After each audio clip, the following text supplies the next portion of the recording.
Back in March, the government quietly announced that they struck deals with a number of large private tech firms for something called the COVID-19 data store, which many experts feared would amount to an unprecedented transfer of our personal sensitive health information to large private firms. The government told us that this was a short-term emergency measure and that there were all kinds of protections in place to make sure that our health data was protected and that the firms couldn't profit from this crisis. However, they refused to publish the details of these deals. They wouldn't release the contracts even after we demanded that information and submitted freedom of information requests. And it was only hours before we were due to sue the government to get them to release these documents. They finally caved and they released more than 160 pages worth detailing these lucrative deals with big tech. And guess what? It wasn't quite as they had claimed. Many of the protections they said were in place didn't really exist. And it was quite clear to us that these deals were part of a much more long-term move to bed in these private firms within the NHS. One of the firms involved is a company called Palantir, founded by a Trump-supporting billionaire, Peter Thiel. This firm is highly controversial. The spyware that it has built has been accused of fueling racist feedback loops in American policing. It has a very controversial track record. A number of its own employees protested against its involvement in the rounding up and deportation of undocumented migrants in the United States. And the question we should all be asking is, what role is Palantir playing in our NHS? What access does it have to our sensitive and personal information? What safeguards are in place? And critically,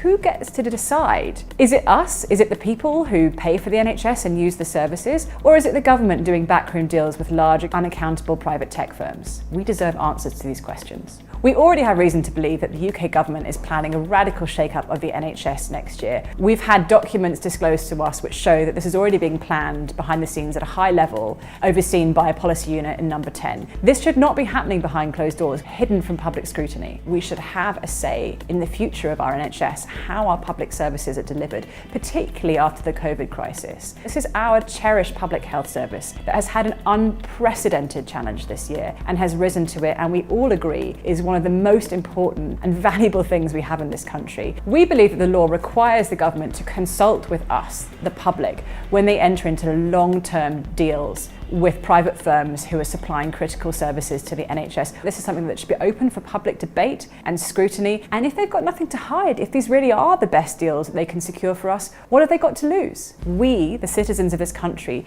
should be informed, involved, and engaged in a debate about what happens next. So if you really want to affect and shape the future of this debate and this conversation, let us know that you care about this, that this is important to you as well. So go to opendemocracy.net and find out more, support our work, and lend your name to this effort.